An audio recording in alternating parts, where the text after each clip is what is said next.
In the desolate heat of a World War II prisoner camp, a German aircraft engineer faced a choice. Watch the American P-38 Lightning fall from the sky due to a catastrophic design flaw, or commit an act of treason to his own nation by fixing the enemy's plane. His illegal sketch, drawn on a stolen napkin, risked everything but held the secret to saving hundreds of American lives. The air of North Africa had been thick with smoke and the roar of ordnance, defining Hans Richter's existence for years. The sound of exploding rounds and the metallic tang of fear were the last things he remembered before his capture near Tunis. Now, in the spring of 1943, the air was still, thin, and scorched by the relentless, indifferent sun of Arizona. Hans, a former design engineer for the German Air Force, stepped down from the train onto cracked earth that seemed to bake under the massive expanse of the American sky. He wore the coarse, faded uniform of a prisoner, and the utter strangeness of this foreign landscape hit him with an almost physical force. He squinted at the horizon. The land was flat, endless, punctuated only by low, scrubby brush and the shimmering heat haze. The propaganda that had fueled his young life, films that promised German soldiers facing beatings, starvation, and vengeance in American captivity, did not align with the scene before him. Instead of a cage of steel and fire, he saw neat rows of canvas tents surrounded by a simple, woven fence that seemed almost laughably easy to bypass. It was less a prison and more an organized detention center. He stood with a few dozen other captured German airmen, their faces hollowed by weeks of transport. The sound of American voices, slow and strange in their rhythm, broke the silence. A young soldier, his face devoid of malice, gestured toward a makeshift mess hall. "Chow time, fellas," the interpreter relayed. "Get yourselves a tray." Hans looked at the other prisoners. Confusion was universal. This was not the expected treatment of hatred and humiliation. This was logistics. The American approach to war, Hans realized instantly, was built not on vengeful fury, but on overwhelming pragmatic efficiency. Inside the mess hall, they were handed a meal of beef, potatoes, and bread. It was clean, hot, and abundant. Hans quickly calculated it was easily 3 times the daily calorie allowance he had received during the final desperate days on the African front. The excess felt disorienting, a kindness so unexpected it felt like a psychological weapon. He settled into the routine of the camp near Papago Park, designated for captured military personnel. The days melted into one another, marked by the sun and the monotonous, low-level labor the prisoners were assigned. Hans's technical background was quickly identified by the camp administration. Before the war, he had been an obsessive draftsman, working on experimental high-speed airframe designs. Now, he was routed, along with several other engineers, to the new maintenance yard. It was here that he found the one set of rules that truly felt like an insult to his life's dedication. While the Geneva Conventions mandated humane treatment, providing medical care and paying prisoners a small wage, the U.S. military also enforced a deep distrust of skilled enemy personnel. The rule was clear, strict, and constantly reiterated. No prisoner was allowed to draw, sketch, or possess any unauthorized technical documents. The restriction was aimed at the mind itself. One afternoon, a guard caught Hans tracing a complex curve on a dusty workbench, the instinctive motion of a man who thought in blueprints.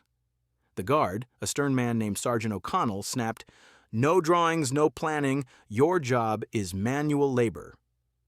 It was a daily reminder that, despite the unexpected decency of his captors, he was still an enemy, his knowledge considered hazardous material. Every time he saw a discarded manual, his fingers would twitch with the urgent desire to critique or improve it. He knew America's aircraft designs were brilliant, yet he also knew they contained flaws, tiny, almost imperceptible structural weaknesses that could mean the difference between life and a swift end. Hans walked past the repair hangars every afternoon, enduring the Arizona heat and the silence of his contained brilliance. He tried to reconcile the image of the kind soldier who had offered him water with the rigid, dehumanizing order that banned him from his life's work. The two images would not fit, but out in the yard, in the glare of the relentless light, new cargo was arriving every week, shattered pieces of American ingenuity dragged back from the battlefields. And one day, a shape arrived under canvas that would soon draw Hans's full, forbidden attention.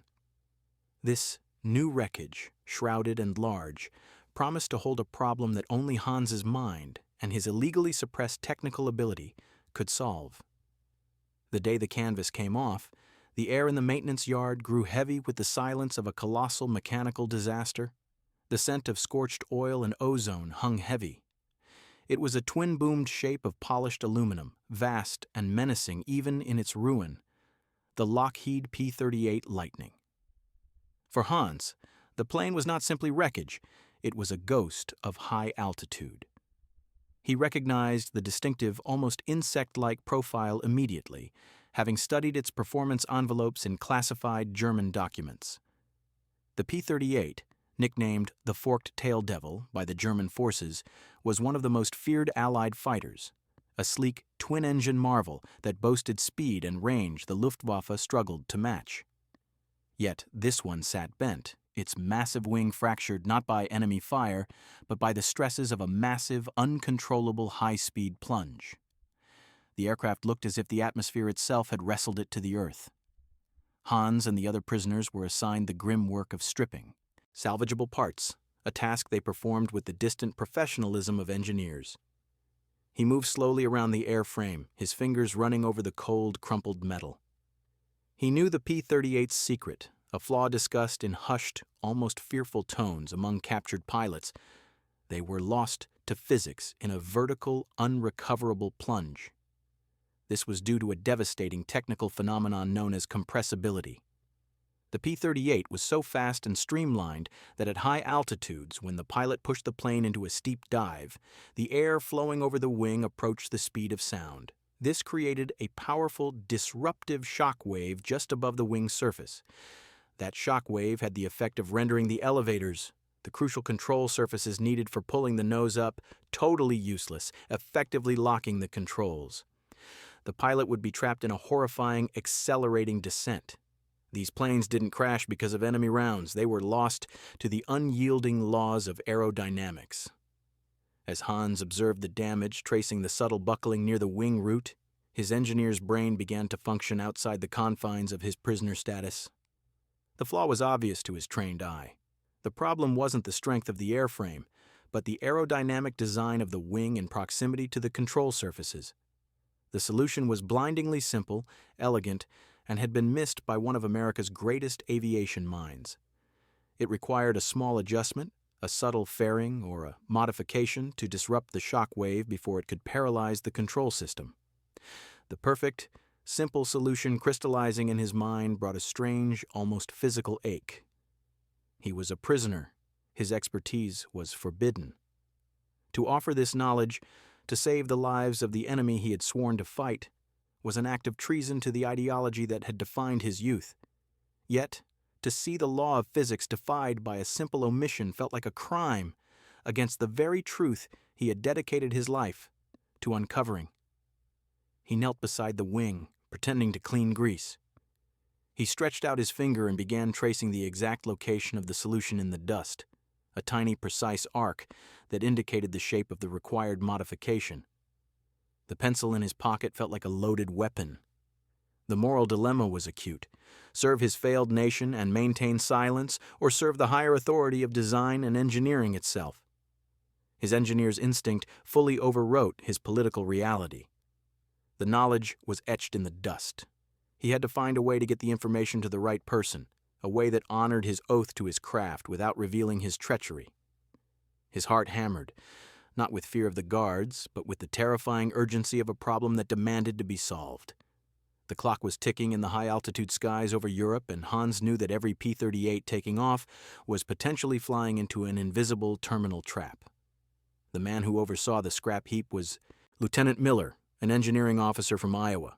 Miller was built more like a draftsman than a commander, a figure of quiet authority whose gaze was as sharp and dry as the Arizona sand. His greatest battles were fought against logistical failure, and he was professionally frustrated by the stubborn problem of the lightning. Every morning, Miller walked through the depot checking inventory and assigning tasks to the German prisoners. He saw the captured men not as villains but as labor, skilled, disciplined, and cheap. He maintained a respectful distance, ensuring compliance with the Geneva Conventions while strictly enforcing the camp's rules, especially the ban on technical work. For Miller, that rule was simple common sense. You don't give a brilliant enemy access to your critical weaknesses. Miller had observed Hans Richter for weeks. He noted the prisoner's meticulous focus, the precise way he handled tools, and the subtle, almost wounded competence in his demeanor. Hans was assigned tasks beneath his obvious training, cleaning carburetors and sorting high-tensile bolts, the intentional, demeaning work of a mind confined. Miller knew his loss report for the P-38s was a stain on his record. He read the endless analyses from Lockheed and the War Department, all debating the high-speed stalls that snatched the fighters from the sky. No quick solution was forthcoming. Miller felt the quiet weight of the young men who were still plunging to their fate due to a flaw that defied every solution they could conceive. One dusty afternoon, Miller stopped near Hans, who was meticulously sorting screws. "You're organized, Richter," Miller stated, handing him a heavier wrench. Their eyes met for a fleeting, uncomfortable moment before Miller's gaze dropped, briefly flicking toward Hans's hands, a silent reminder of the no-drawing rule. The tension was palpable. Miller knew the man was wasting his genius, and it irked the engineer in him. Hans used his mundane tasks as cover for his true mission: observation. Every time he was near the P-38 wreckage, his eyes traced the line of the wing, confirming his understanding. He would scrub grease from the engine nacelles, but his mind was 20,000 feet in the air, imagining the turbulent airflow. The problem was an open wound in the fabric of physics, and his professional code demanded its closure. He knew if he walked up to Miller and offered the solution, the lieutenant would dismiss him as an arrogant prisoner, or worse, confine him for violating the technical ban. The knowledge had to be delivered anonymously, proving its merit through pure, undeniable engineering truth. It needed to be a sketch so precise and so revolutionary that it could not be ignored. That afternoon, while Miller was preoccupied arguing over a shipment manifest at the main gate, Hans found himself alone near the wreckage. He bent down, pretending to inspect a loose rivet. With the heel of his boot, he carefully smoothed a patch of dry dirt on the concrete floor. Then, using a small, sharp piece of aluminum shard he had hidden, he began to sketch, quickly, efficiently, tracing the cross-section of the airfoil and indicating the required leading-edge modification. It was a detailed diagram in the sand, invisible to all but another engineer. The drawing lasted only seconds before he scuffed it away, yet in that moment, the power of his technical knowledge, the thing the American Army feared and forbade, had been exercised. He knew the solution was viable. Now all he needed was a moment, a sliver of opportunity, and the tools to make that temporary line in the dust into permanent saving truth. The risk was enormous, but the need to solve the perfect flaw had now completely overwritten the political reality of his imprisonment. The next day, Hans's work detail was shifted toward the back of the administrative barracks, moving crates of rejected supplies. It was a tedious, dusty chore, but it put him within 200 feet of Lieutenant Miller's private office and closer to a chance encounter with the forbidden tools of his trade. The opportunity arrived in the form of a forgotten lunch. Lieutenant Miller was called away urgently to the telephone, leaving his desk momentarily vacant, illuminated by the harsh Arizona light. On the corner of that desk lay the forbidden tools: a discarded napkin from the mess hall, and, crucially, a pencil stub, short but still sharp, abandoned beside an empty coffee cup. It was a lapse in the camp's vigilance, a small administrative oversight that felt like a gift from the fates. Hans's heart hammered a frantic rhythm against his ribs. This was the moment of his treason. He dropped a crate with a staged clatter, masking the sound of his feet as he moved swiftly, silently. The act of taking the pencil and paper was not the desperate move of a man plotting escape, but the precise action of an engineer reclaiming his tools. He knew he had perhaps 30 seconds before anyone might notice. He retreated back to the cover of the stacked crates and crouched low, shielding his movements from view. The napkin was coarse, the pencil stub awkward, but his hand had been trained for over 2 decades. Hans began to draw, the pencil scratching urgently against the flimsy paper, translating the perfect, vivid image in his mind to physical form. He didn't sketch a generic airplane. He drew the cross-section of the P-38's wing, focusing intensely on the leading edge where the airflow separated at high speeds.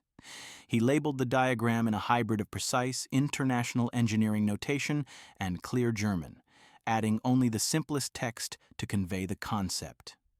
The flaw wasn't in the strength of the metal, but in the physics of the airflow.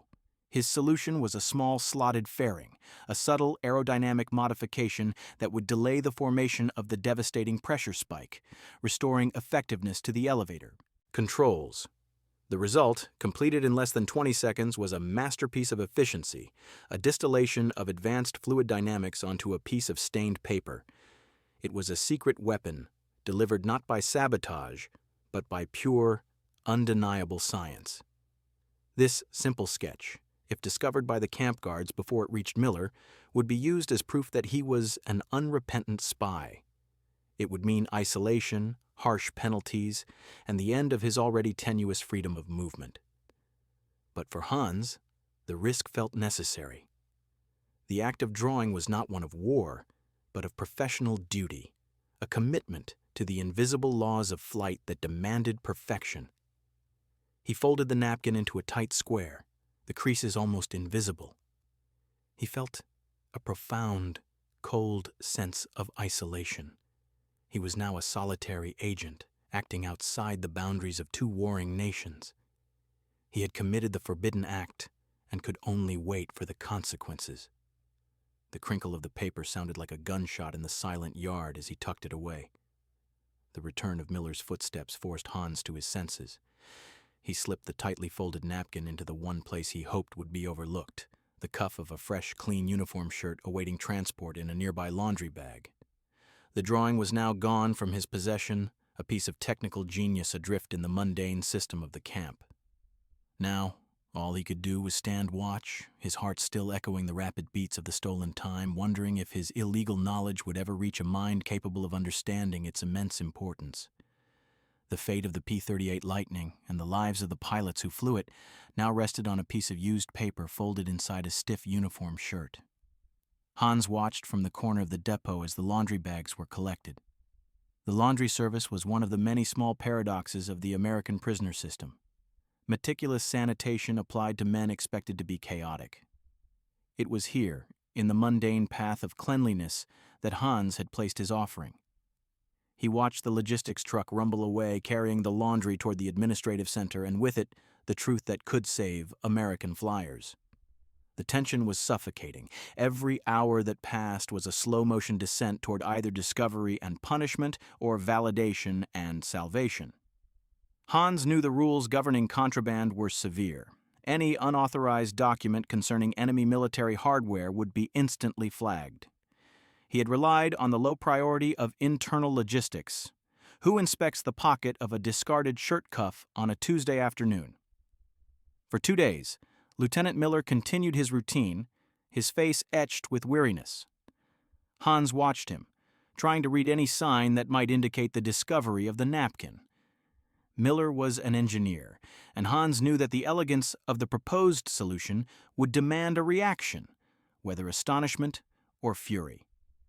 The fear was not just of being found out, it was the fear that his work would be dismissed as a spiteful trick. Hans had risked his dignity to assert a universal truth about aerodynamics. On the third afternoon, the truck returned with clean uniforms.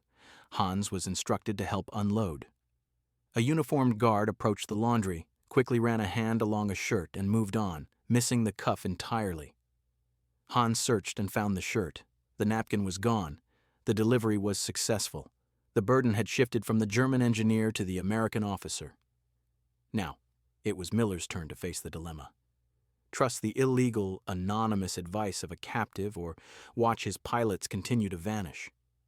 Hans had delivered the hidden knowledge. Lieutenant Miller found the crumpled napkin. What he saw made the blood rush from his head. It was an expert's diagram, precise, technically accurate, focused entirely on the P-38's most vulnerable spot.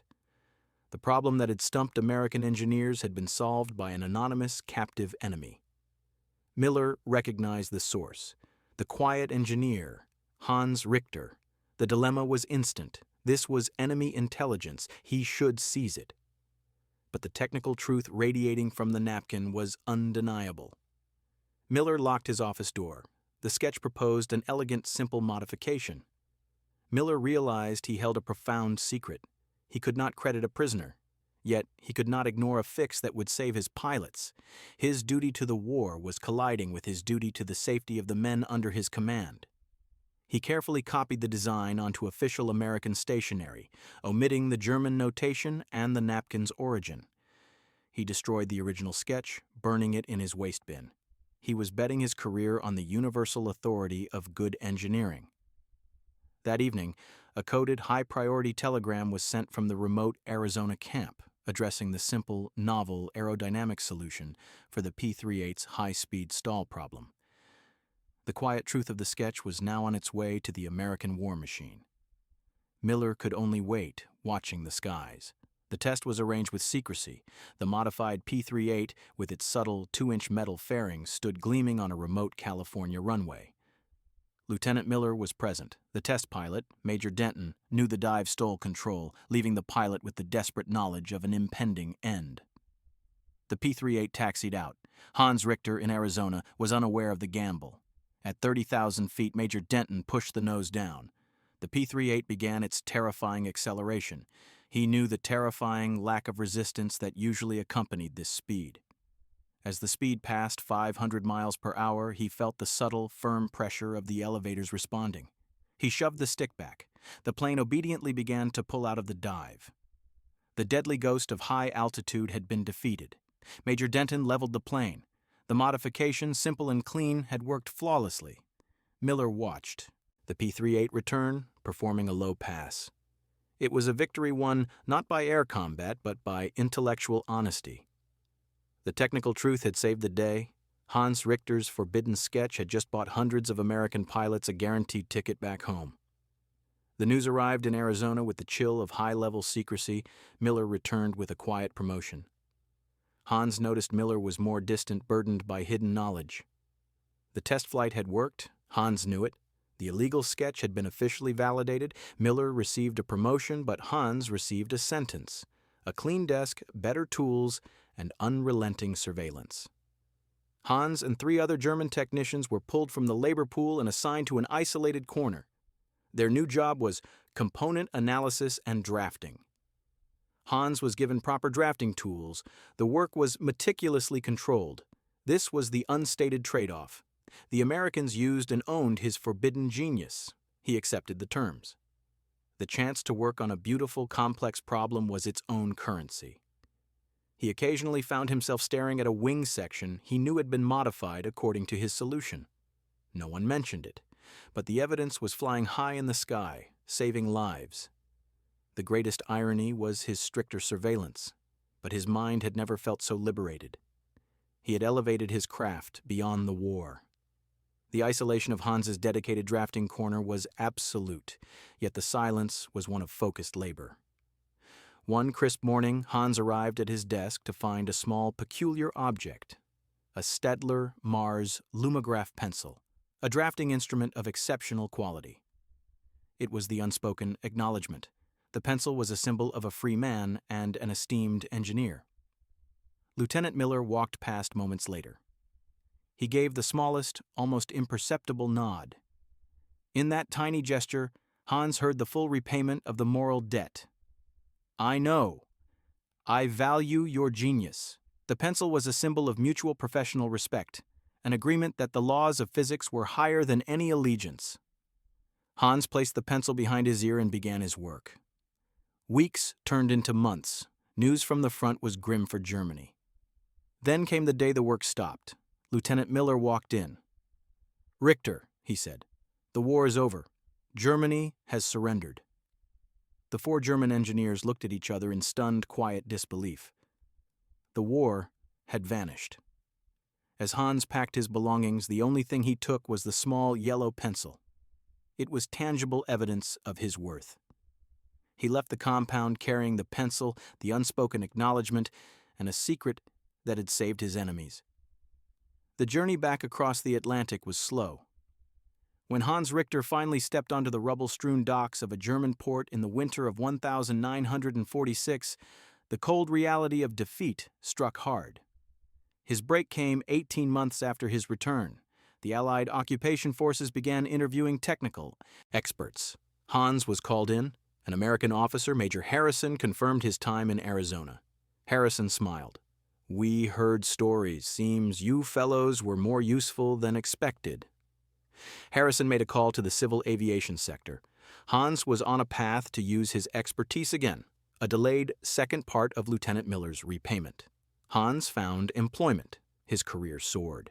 He never spoke of the sketch, but the incident instilled in him a deep commitment to honesty in engineering. The full history of the P-38's Flaw came to light. Hans learned his solution was mass-produced and installed on every single operational P-38 Lightning, saving hundreds of American lives. Years later, working as a chief engineer, Hans kept his two symbols framed, a technical drawing of the modified wing and the Staedtler Mars lumograph pencil resting on the frame. When asked about the drawing, he would say, "It is a reminder that the greatest problems are not solved by hate or politics, but by the simple, universal truth of good science." Hans Richter had entered captivity as a soldier fearing annihilation. He returned home as an engineer whose skill had proven that humanity and professional dignity can survive. His legacy was in the hundreds of pilots who came home because one man chose to trust the truth of a pencil over the lie of a political boundary. The quiet dignity of that German engineer saved more lives than any bomb. If you found this story of humanity and hidden genius compelling, please hit the like button and subscribe for more surprising human-centric moments that history books often forget.